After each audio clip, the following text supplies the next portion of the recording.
Hello everybody and welcome to this YouTube video from the Cheshire Football League. We're going to keep this nice and short, nice and concise, about 10 minutes. Obviously the weekend previews are a tad longer and we have more to discuss, but we haven't got that much to go through today. We've just got a few fixtures, mostly league fixtures. Cup fixtures will be done at some point. I can't guarantee it'll be this week, but we will do a roundup of all the President's Cup group games, as there've been quite a lot in the last few weeks. I have a cold, so apologies for that, been outside a lot this week. But anyway, we'll get straight to the video, and we'll start with the Premier Division. Weybridge were top of the league by 11 points at the start of the week, or at the start of the weekend, so Friday night when the other video came out. They are now top by 13 points as they won this weekend, and everybody below them dropped points-ish. The only team that didn't drop points below them was Denton Town, as they beat Altrincham Reserves by 2-0. Whaley themselves also won by 2-0. They beat Eagle Sports, but it was Wythenshawe, Lineside and Knutsford, and Altrincham as well as mentioned, who all dropped points. Wythenshawe and Lino played each other at the Heath. They drew 2-2. Wythenshawe went 2 goals up, but then it all fell apart. Lino got themselves back in the game and made it level at 2-2. Both Wythenshawe goals are coming through Douglas Carroll, and whereas Lino's goals came through Jonathan Rand and Ashley Harrison. Knutsford, as mentioned, also dropped points. Now they dropped points at home to Crewe, and obviously not a bad result for Crewe. Crewe sat in mid-table. Knutsford obviously were second at the start of play. And Knutsford lost by 3-0 at Crewe, so it wasn't a great afternoon for them. Crewe's goals coming through Nathan Southern, through JJ Bailey, and through Curtis Lewis. The other team I forgot to mention a bit earlier, Poynton. Poynton now are one of the few clubs that if Whaley win all their games, Poynton can still catch Whaley if they win all theirs. That may have changed though, as Poynton didn't lose, sorry. Poynton drew 1-1 with Rudheath Social in Northwich. Now, obviously, Rudheath stuck towards the bottom of the table, so it wasn't a great result for Poynton as they dropped points in their title challenge. Paul Garvey with the goal for Poynton in that game. No goal scorers on full time for Rudheath, so we're not going to discuss the goal scorers for that one. Moving on to League 1, or Division 1, depending on which way you say. League 1. AFC Macclesfield were the only one out of the top 4 to play this weekend, and so they levelled themselves on points with Pilkington, as they beat Lostock Raven by 3-1 at Stockport Sports Village. Nathan Jackson, who scored himself a penalty in the Reserve Division's Challenge Cup on Wednesday, sorry, I almost got the dates wrong there, was Wednesday. We've got another cup final on Thursday, I'll talk about that at the end, but on Wednesday they defeated Lineside Feudal Reserves in the cup, so they are on a good running streak and a good winning streak in both the reserve league and their own. But it was Nathan Jackson, as I've just mentioned, Jay Burgess and Tom Bowie with the goals, or Bowie depending on how that's pronounced, but Bowie or Bowie. They got the goals for AFC Mac at Stockport Sports Village in their victory over the Grey Lambs. Edgerton came back from 3 goals down, but this could be the comeback of the season. Edgerton played Halebank. Now Halebank at half-time were 3 goals up. It was 3-0 at half-time, and then Edgerton came back to win 4-3. Now, looking at where they are on the table, it doesn't really affect that much in terms of title contention or relegation, but it's a superb result for Edgerton either way. Both sides really trying to just close the season out and then start fresh next season, and hopefully get themselves near the top of the table next season. So both clubs played quite well. Halebank obviously dominated the first half, but then the second half it was all Edgerton. I wasn't there, and from the reports we've had, Halebank were unlucky to lose that game. FC St Helens played Grappenhall Sports. Now, Grappenhall obviously stuck at the bottom of the table with Tarpley and Cheadle at the start of the weekend. Now they also played, so we'll go to them in a few minutes. But it was Grappenhall who played FC St Helens. Now, the last time these two sides played each other, it was a Grappenhall Sports win. I think it was 5-1. Both sides obviously coming into this game with different goals. FC St Helens looking to catch the teams above them, so Lostock Greyland, Mersey Valley and West Didsbury and Shorten, possibly AFC Mac if they could push a few extra wins from the season. And Grappenhall clearly have a problem as they're stuck bottom of the table, so they're going to need a few extra points going into the last few weeks, especially with one of the results we'll mention in a few minutes. So Grappenhall and FC St Helens played each other, and it was FC St Helens that won, which isn't a surprise. If you're a betting person, you'd probably bet on FC St Helens to win the game.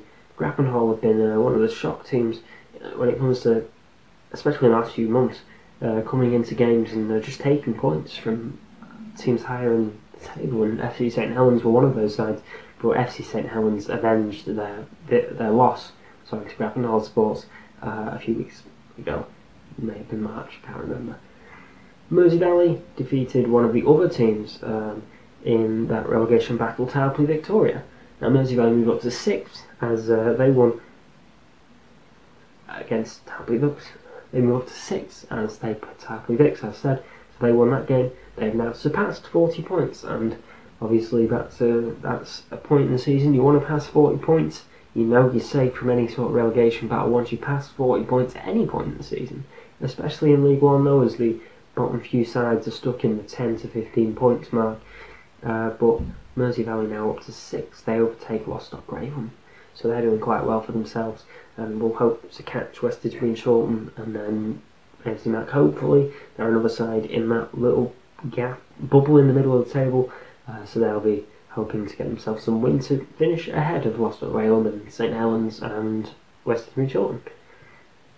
On the topic of West Didsbury and Shorten and a relegation battle, West Didsbury and Shorten played Cheadle Town Reserve. So both clubs played both clubs' reserve sides, as they're both North West Counties clubs. The reserve sides played in League One this week, and it was wasn't a great afternoon for West Didsbury and Shorten.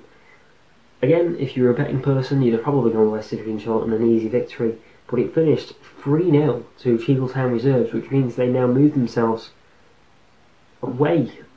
Oh, dropped the microphone. Away slightly from the bottom two now, Tarpley Vicks and Grappenhall, as they are now on 13 points, whereas the other two sides are on 10. So they'll be hoping to keep up a good run of form and not get relegated this season. In League Two, Alford defeated title challengers Broadheath Central by 2-1 away from home. Goals from Stephen Bell and Aaron Smith gave Alford the win away from home, as I mentioned. They move up to 8th ahead of Main Road Reserves.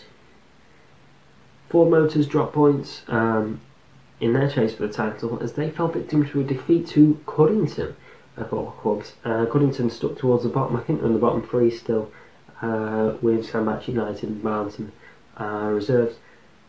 But Cuddington came away with a victory, which again could have been seen as a shock by some, but it was a victory for the home side. For the visitors in that game. On to the Reserves League, and we do have a few things to talk about from the Reserves League this week, as I missed them the last time I did the review show. League leaders Knutsford A top the reserve divisions in total as they lead reserve division 1, despite the fact that they actually lost this weekend to Garswood United, who are in 3rd. At the start of the game, Knutsford had a 3-point lead. They now have it just down to 1, as Line Attack Cheadle also won this weekend, beating Style by 4-2, and Garswood beat Knutsford by 1-0. Finally, and probably one we've spoken about a few times over the past few weeks, Mersey Valley Reserves. They're top of Reserve Division 2, and they need a point, because if AFC Mac win their last game, they will move up to 30 points, but with a better goal difference. Significantly better goal difference. Mersey Valley needed a point to win the title. That was all they needed. Unfortunately, they couldn't. Oh God, not the microphone. Unfortunately, they couldn't get their point, as their goal difference also took a hit as they lost 6-0 to Goulburn Sports Reserves. A complete shock to most people. Most people would have seen Mersey Valley walk that game. So now, next week, they play Middlewich Town. That will be the game for them to hopefully, on their side of the pitch, get themselves a point. Middlewich, on the other side, slightly lower in the table, so they'll be looking to get a point. But we can't take anything for granted, and maybe that's what they did against Goulburn. We don't know, but Goulburn were superb. They won 6-0 in that game. Their goals went through Crossland, Taff, Waterworth, Mullally, sorry if I pronounced that wrong, Southworth and Stead. That's all from the league roundup this week. As I said, we'll do a proper President's Cup roundup of all the groups, where everybody finished over the coming weeks, and we'll also update you as to how the quarter-final draw went. I don't know if we'll be doing a YouTube video of the draw, but we'll hopefully have something about that for you. Cup finals this week we've got one. It's on Thursday at Trafford FC's Poynton versus Whaley in the JB Parker Premier Division Cup, and be sure you're there Thursday the 13th of April at 7:45. So if you can be there, be there. We're going to have full press coverage and a photographer, which is always good. And then the week after we'll speak, and in next week's video we'll discuss the next final. That's all from me. Be sure to follow us on social media, like I say at the end of every video. And I hope you like the green screen. We've been working on that. Sorry, the chroma key. I hope you like the chroma key. And I'll call it green screen because the screen's not green anymore. We will do a behind the scenes video one day in the coming weeks as the new studio is coming into fruition. So thank you very much for watching. Be sure to follow us on all of our social media, like I always say, down below. If you would like to sponsor our videos or the Cheshire Football League, we will also make a video on that for those wondering. If you want to sponsor the league, then be sure to email myself or Rob and we'll pass you on to the person you need to speak to. So thank you very much for watching and we'll see you soon.